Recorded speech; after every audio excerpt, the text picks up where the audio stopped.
Thursday at 5 p.m. on the City World Radio Network as we discuss topics in politics, art, and current events.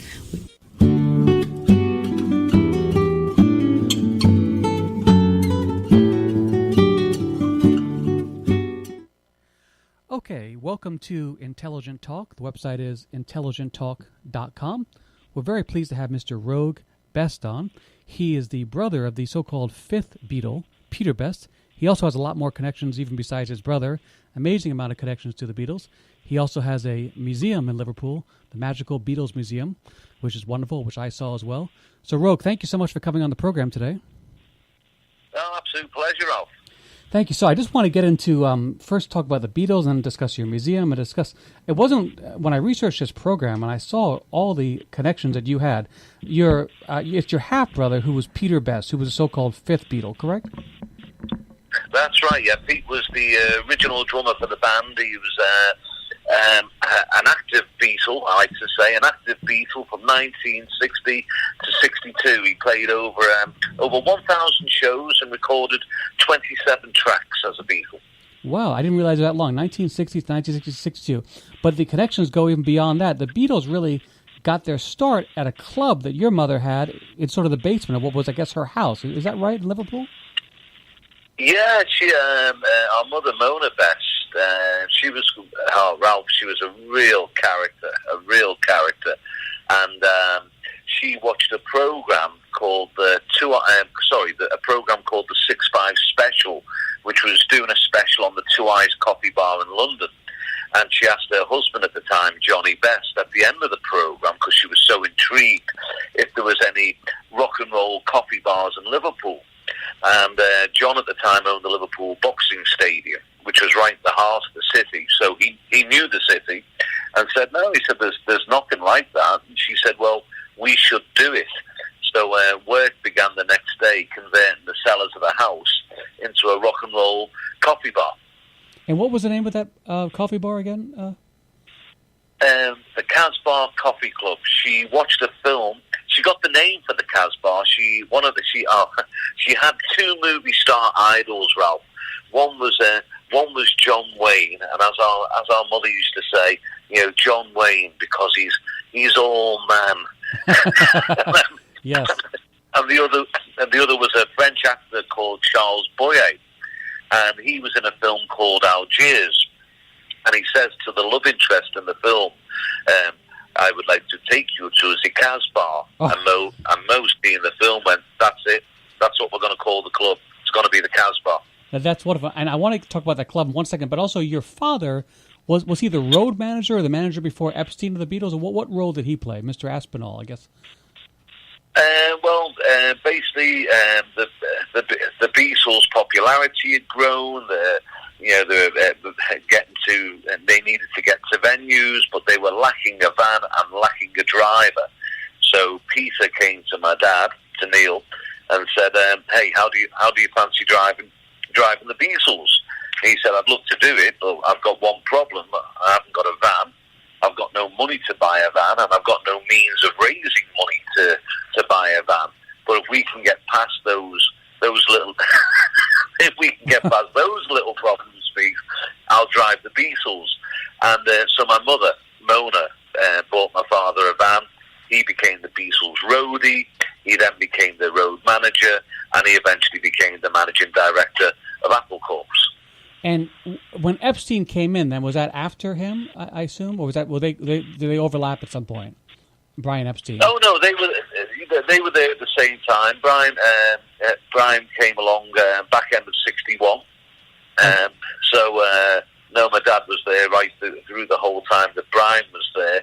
It wasn't until around now there'll be Beatle fans here that goes, why doesn't he know this? And you know what? They've got a point. I should know this. But it was about, I think, 69, and they'll be jumping up and down listening to this. No, it wasn't. It was around 69 that my father became the head of Apple Corps and started looking after the Beatles' business affairs. Until that point, he'd been their road manager. Okay, I just want to ask you about two more people. That one of them is George Martin, who was a longtime producer of the Beatles, and he was quite an important force in getting the Beatles discovered. Is that fair to say? Well, George Martin was the Beatles' last chance. I know it's hard for people to realise now, but Brian had basically taken the Beatles to every record company in the UK, and it'd been rejection after rejection after rejection. And George Martin, lucky for them, George Martin thought, no, there's something here. There's something here with these lads. So it was George Martin that made the decision to sign them for Parlophone. And Parlophone, up to that point, Parlophone had basically only released records by comedians, Peter Sellers, the Goons. They hadn't really produced rock and roll bands. Oh, really? Wow. I love Peter Sellers. That's very interesting. Yeah, so it was, George Martin was taking a jump into new terrain. That's interesting. Okay. And one other person I wanted to ask you about is a man from Trinidad named, I guess, Lord Windemore. I may have the name correctly. Is he the one that drove them to, as I understand it, the truck to Hamburg, where they really helped hone their act?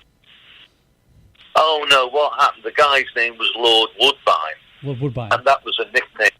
That was a nickname because there was a cigarette in the UK at the time, Woodbine cigarettes. I mean, these things had no filter on them.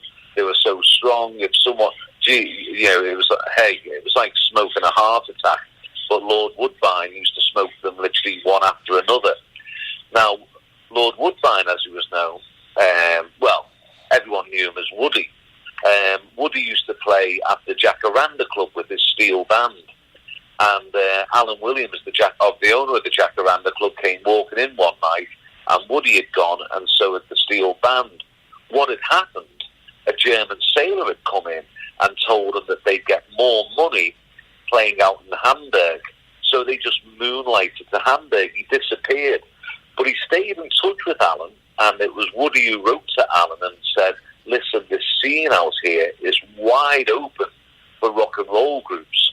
Why don't you try and bring the rock and roll group out? And the group that Alan took out was the Beatles. So he's responsible for them really honing their skills in Hamburg.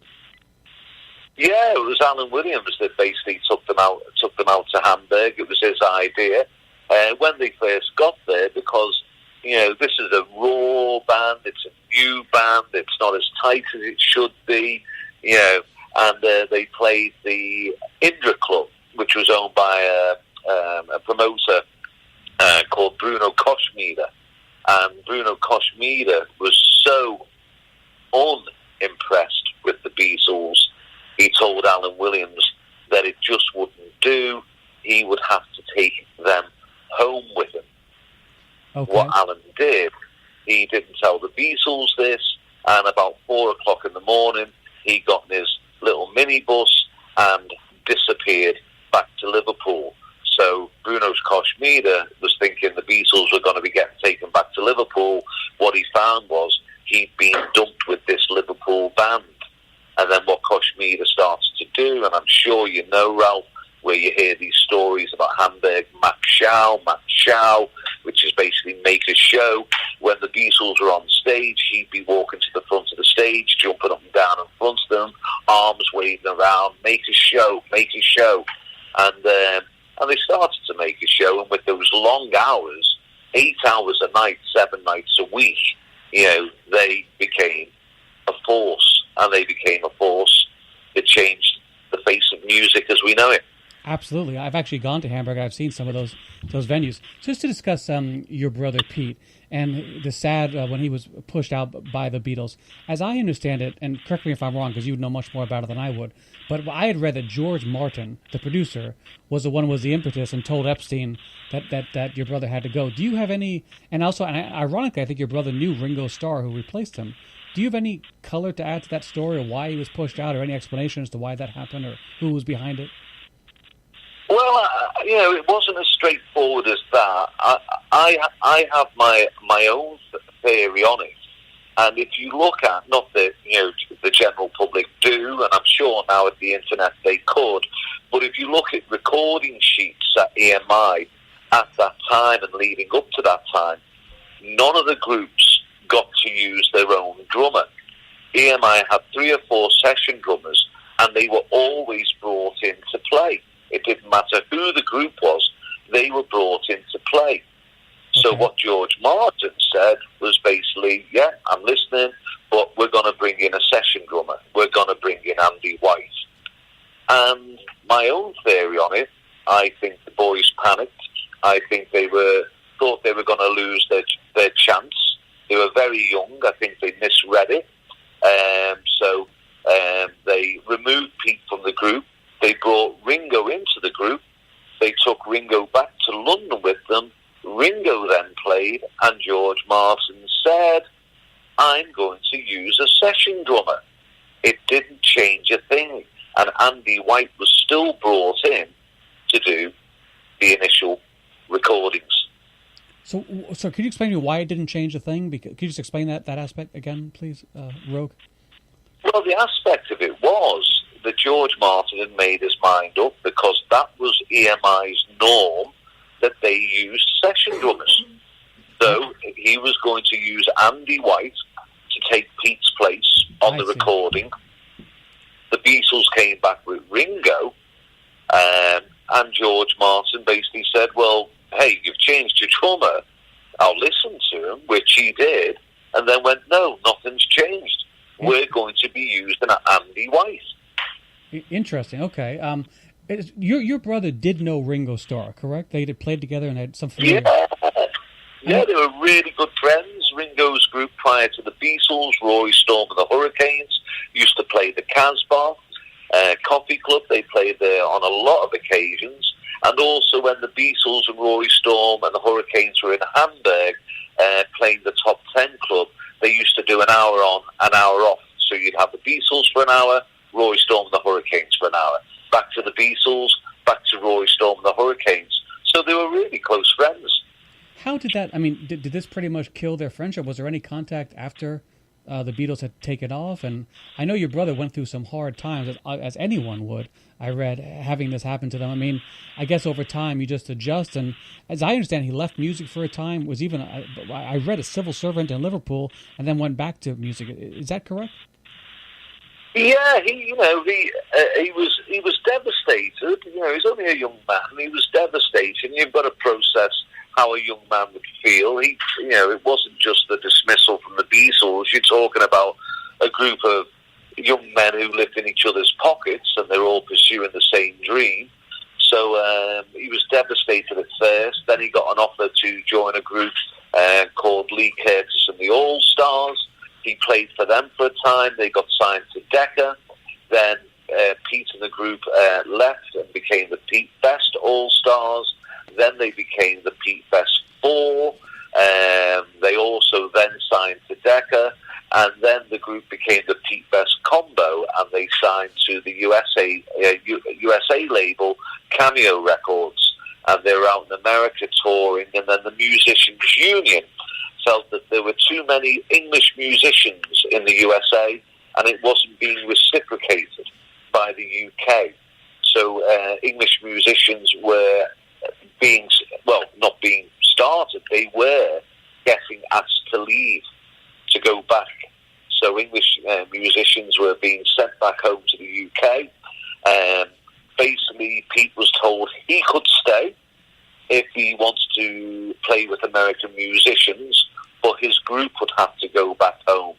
And Pete felt he couldn't do that to them, that they basically worked with him through thick and thin, that it wouldn't be fair for these three boys to be sent back to the UK and for him to carry on in the USA. So he came back to England with them, but at that point he felt that he'd been, hammering away at that door.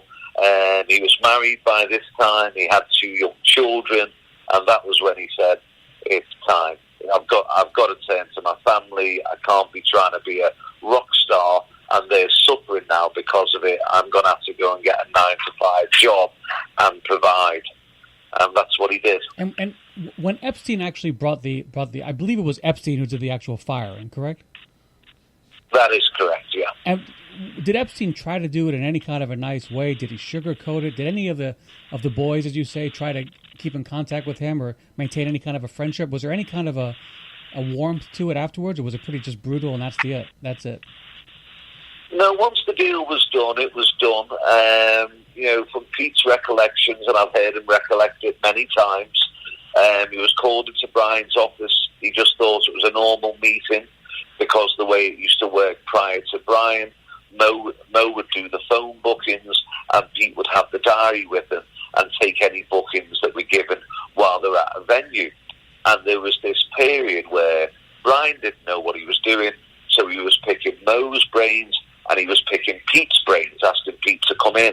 And Pete just thought, I've been asked to come in. It's a normal brain-picking exercise. He got there. He said he realised straight away something was wrong because Brian was pacing around. He was very hesitant. Tie and top button undone, which was something Brian never did. And then he just came out with it. He said, Pete, I don't know how to tell you this. The boys want you out. And it's been arranged that Ringo will start with them on Saturday. And that was it. Boom. That's amazing. So Pete was out. Brian did try to make amends. He contacted Pete a week or two later and asked him to come into the office, which Pete did. He said, I've got an up-and-coming band called the Mersey Beats. They're very good. Would you go on drums and shape the Mersey Beats into another Beatles? And Pete said, and what's going to happen to the Mersey Beats drummer? And Brian basically said, well, you'll be taking his place. So Pete basically went, so you're asking me to do something to someone that's just been done to me?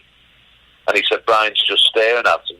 And Pete went, no, I'm sorry, I can't do that. Interesting. And he left the meeting. Now, there was another person named Sutcliffe who later had a brain hemorrhage and died very young. Where was he in that equation? Do you know, was he around when your brother was there? Yeah, well, the original lineup of the Beatles was John Lennon, Paul McCartney, George Harrison, Stuart Sutcliffe, and Pete. Stuart Sutcliffe was on bass guitar, and Paul McCartney was on rhythm guitar at that time.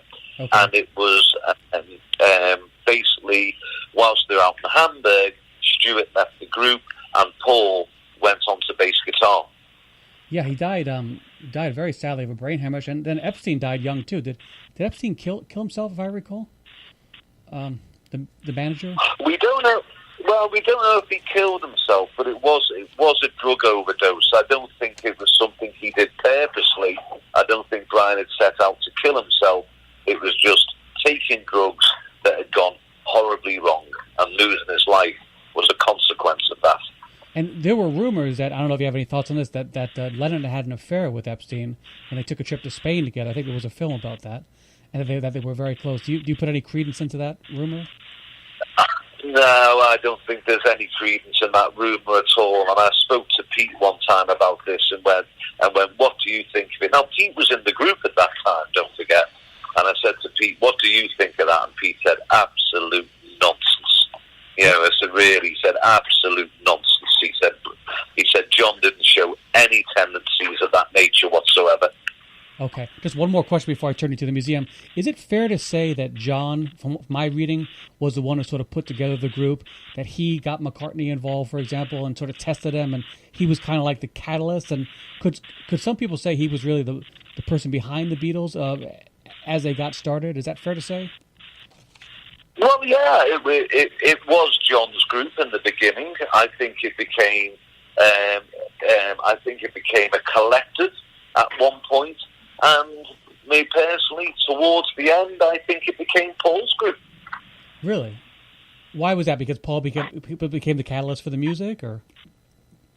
I think Paul was just, towards the latter years, I think Paul was just putting more into the band, more effort into the band.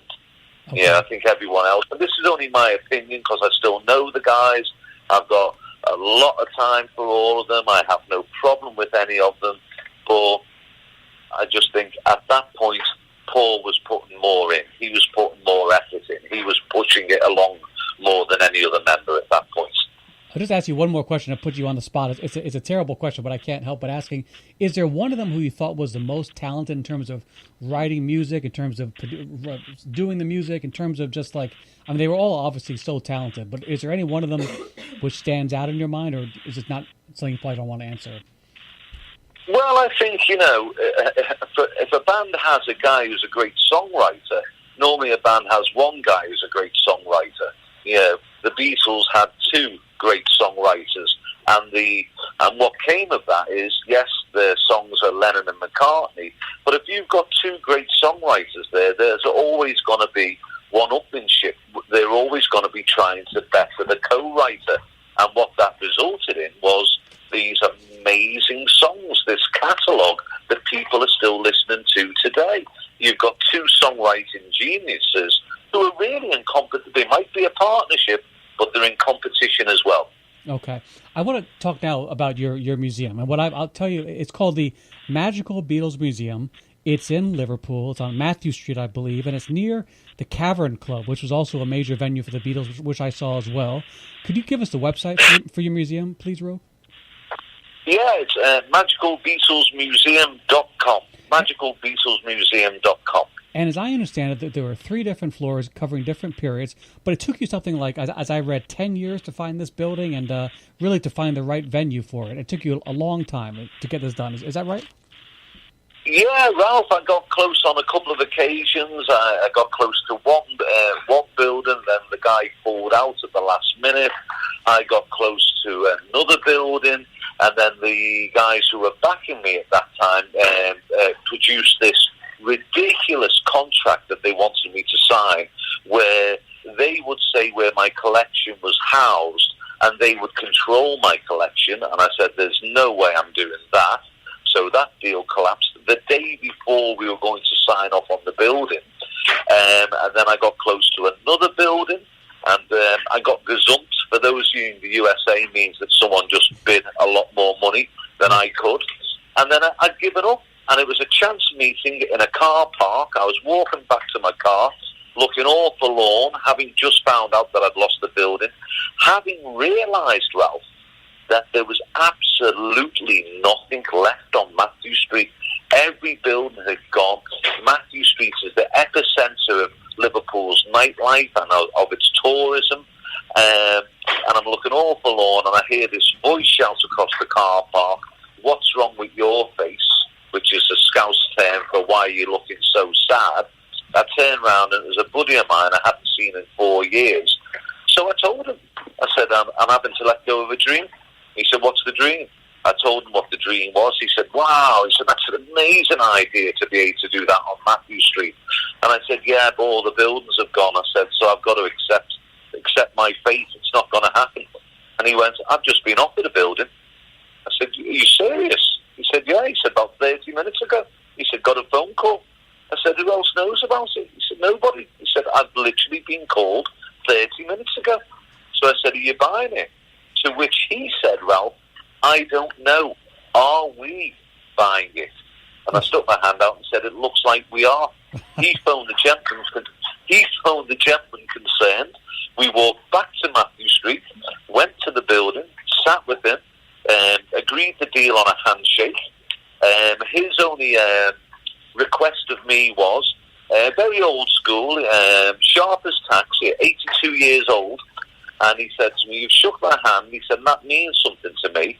So I said, "Well, it means something to me."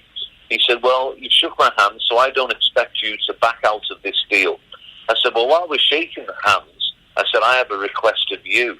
And he said, "What's that?" I said, "I don't want you to tell anybody this building's up for sale until the sale is done." He said, "You've got my word." Yes. So no one knew I'd bought this building until basically I was walking down Matthew Street with a little spring in my step, and someone said, "You look very happy." And I said, "I am. I've just bought that big warehouse." Well, I don't know many people that have started a museum. I'm sure it's a hard thing to do. What I had read is that you had targeted 300,000 annual visitors, and you were on target for that. And then number 2, you have something like 1,000 items in storage, and you display something like 300 of them. And a lot of these items came from your own personal connection with your mother or your father. And how much of these collection came from your own family, and how much of it do you go out and purchase? Do you have any breakdown about that?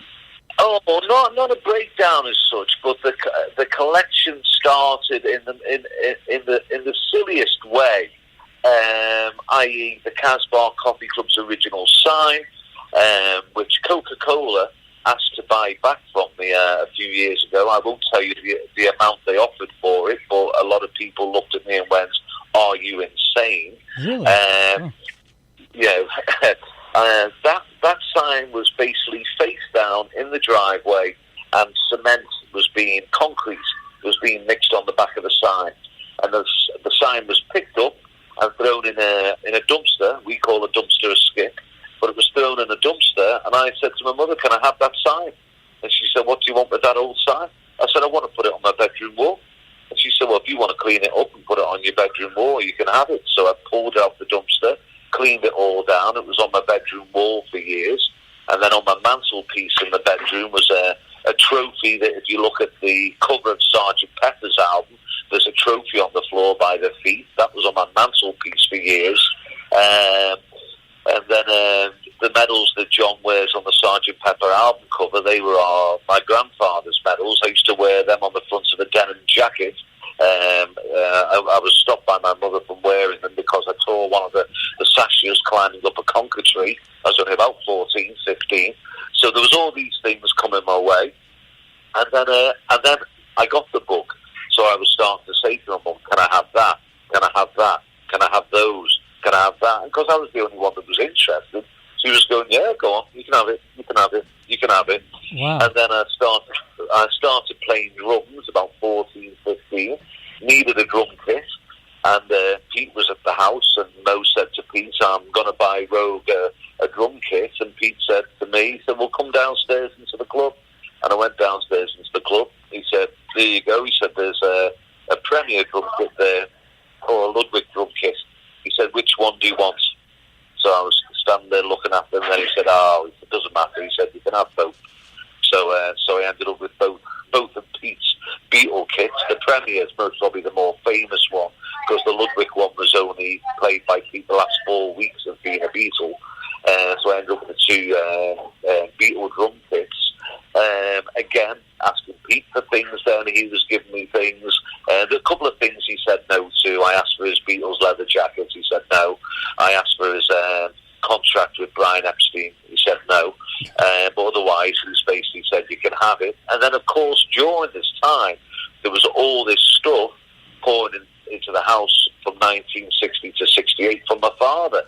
And Dad said, when my mum passed, he said, "Anything you find in the house that's mine is yours." So I ended up with this huge collection. And then on top of that, Ralph, I started collecting about 30 years ago in my own right. Well, that's amazing. You assemble all these items over many. I just have a final question for you as we wrap up here. You're obviously a keen observer of the Beatles. You're part of the history in a number of ways. If you look back at the band and you look at the songs that they sang and what they represent, what does the Beatles, do you think, represent to you, and what do you think their lasting legacy is? Is it one of just love and happiness? Is it one of just peace? What do you think that most resonates when you think of the Beatles in terms of a legacy for people on the earth today? Well, basically, the Beatles, it's cultural history. They not only changed, they were the first band to do a concept album. They were the first band to do stadium shows. They were the first band. They were just one step ahead all the time. Their creativity was just off the chart. I don't know if we'll ever see the likes again. Me personally, am I happy that our family's woven into that tapestry? I most certainly am. It's a wonderful legacy to be part of. It's brought wonderful things to my family, and it's brought wonderful things to Beatle fans all over the world. It's a nice world to be part of. It certainly is. Well, Roag Best, the brother of Pete Best, the fifth Beatles, and the owner of the Magical Beatles Museum. It's magicalbeatlesmuseum.com, correct? That's correct, Ralph. In Liverpool, and which is wonderful. I urge everyone to go, and I had a great time visiting. And thank you so much for your time today, Roag, and have a great rest of the day. Thank you very much, Ralph. You have a good time, too. Thank you. A great beat on the show. Thank you. Cheers. Bye now. Hi, this is Kelsey Grammer. When military service members head into battle, none are expected to face the enemy alone, but many return home and become isolated as they struggle with the visible and invisible wounds of war. It can be difficult knowing how to overcome that challenge and rekindle bonds similar to those formed in the military.